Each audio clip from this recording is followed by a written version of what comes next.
12 board games I'm incredibly excited to play in the year 2024. Now, these are not games that are released in 2024. They're games I currently have in my collection that I need to play before the end of 2024.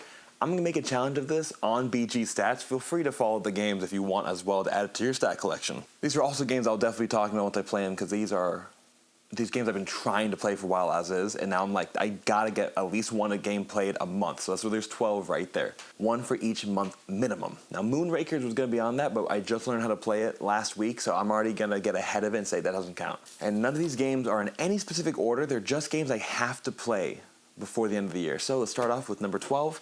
We got Cosm Octopus. Now, Cosm Octopus was a good release. I was in Gen Con whenever I saw it there, and we got one copy signed by the creator. It's fantastic. People are really excited for this game. I have not had anyone teach it to me yet, and every time I'm about to, it just doesn't go through.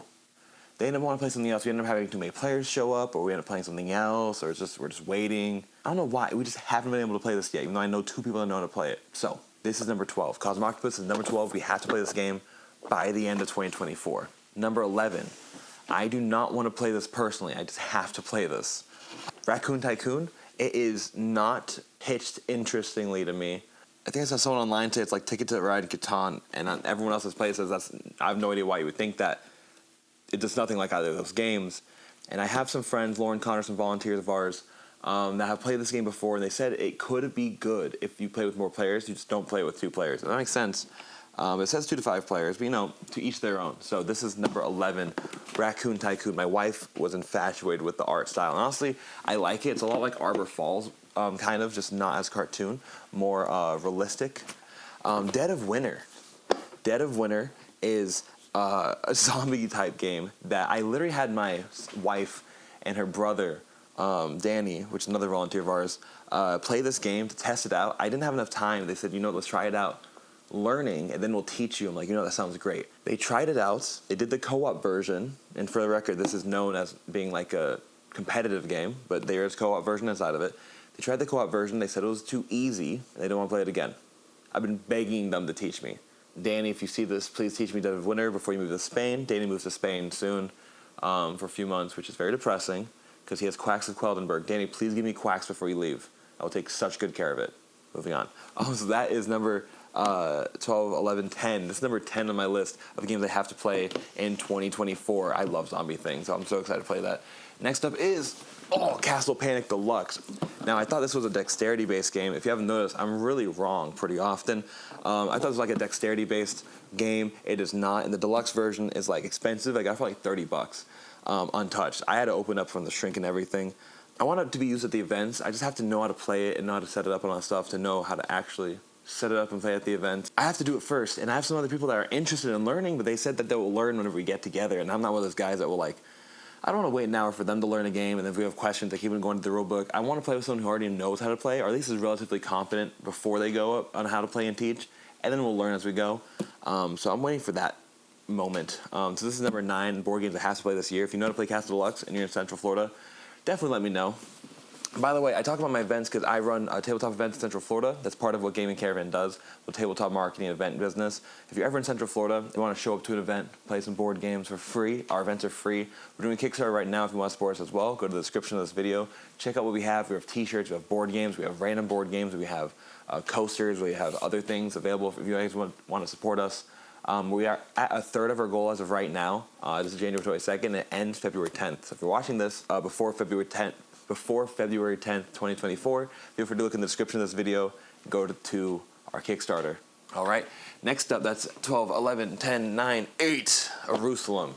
I want to play Jerusalem so badly. Oh my gosh. We're a Christian company, and then the fact that this is like a Christian board game, when this game was first explained to me, I didn't like how it was pitched. Like it's a game where you're trying to bribe people to sit closest to Jesus during the Last Supper. At least that's what they told me it was. It sounded too basic for me, too basic Christian games, but I looked at the art, it had me in a second. It looks a lot like the Redemption art from the Redemption trading card game, which is basically Magic the Gathering but for Christians. It's very interesting. I grew up on that because I wasn't allowed to play anything else for a long time. But I'm not gonna lie, Jerusalem, it looks good, it feels good, the reviews are great. I can't believe this is someone's first board game that they created. That's fantastic. Congratulations to them. So this is number 8 of the board games I have to play this year. I'm super excited to play this one. Number 7. Oh, goodness. Shovel Knight Adventure. Number 7 is Shovel Knight Dungeon Duels. Shovel Knight, again, if you guys know me, you guys heard me say it 1,000 times. I say it probably once per video at this point. Video game IPs mean the most to me. I love IPs. I don't even care about Shovel Knight. I've never played Shovel Knight, the video game.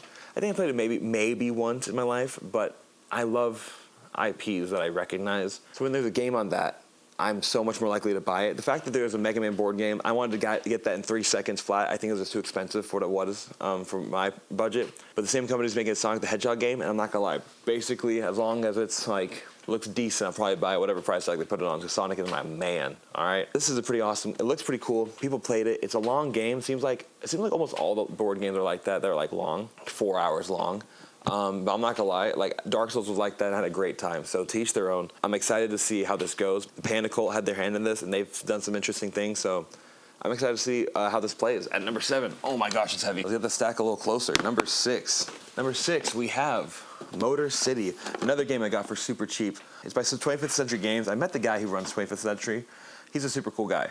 Super humble, super real. I love that guy. He's legit. I met him in, I think, Georgia at Southern Fried Game Expo. I have never played a published roll and write game. I played my first roll and write on Thursday or Saturday at Haven Games here in Orlando or here in Florida. But it was a work in progress, so I don't want to count that as like me playing a roll and write because it's not finished yet, technically. So I technically haven't played like a finished roll and write game, so I really want to learn this one. It looks super cool. But I don't know. It's one of those things where it's just hard to learn a whole new concept of a game. I'm going to need one of my people to learn this game for me that know roll and writes, that can explain it to me well, and what roll and writes are and the whole mind process behind that. So Brian Klein made Stellar Drift. It's coming out soon. That's actually a pull and write. It's not a scroll and write, according to his advertising and description of it, which I think is interesting. If you see this video and you know how to play this game, let me know.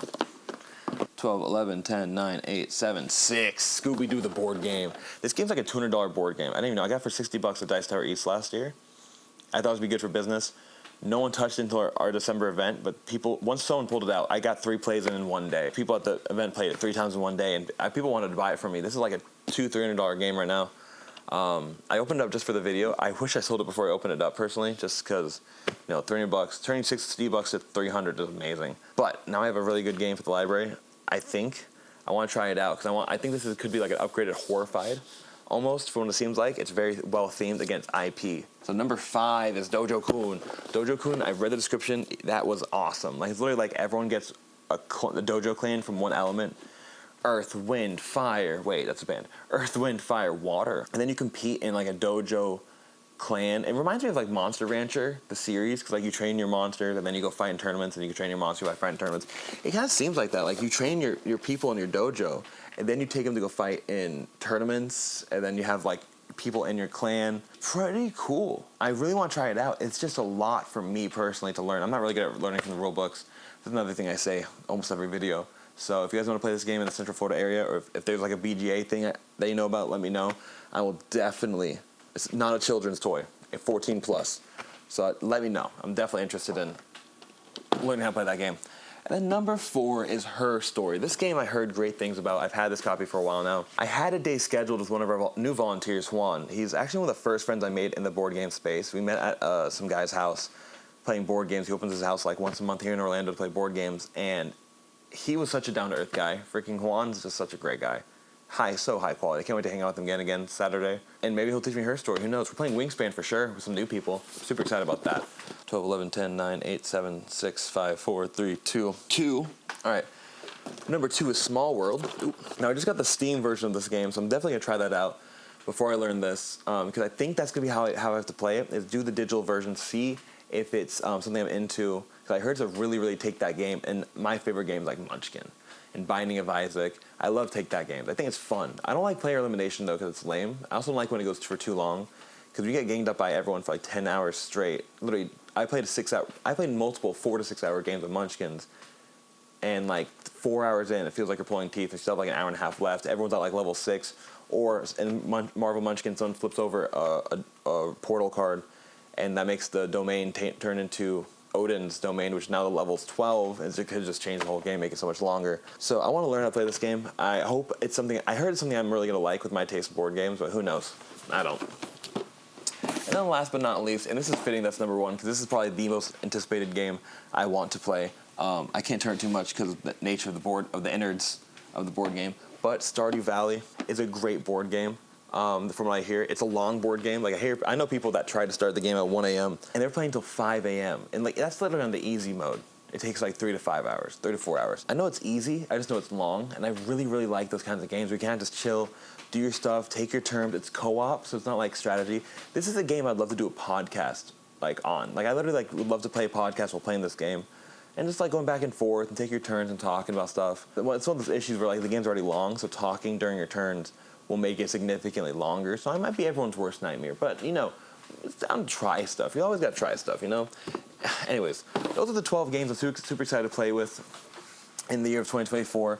1 game per month. Let's see if I keep track with that. So at least we're going to do 1 board game review per month if everything goes along to schedule. If you like this video, make sure to like, comment, subscribe. Tell me if you played any of these games. Tell me what you think about these games. I'm super excited to get all these games played in my catalog. If you haven't seen my other videos, we do board game stats videos every single week. Starting this week, we posted the first one yesterday. But yeah, that's everything, guys. Make sure to take care. God bless. Have a great day. I hope to see you guys at my events or talk to you guys online. See ya.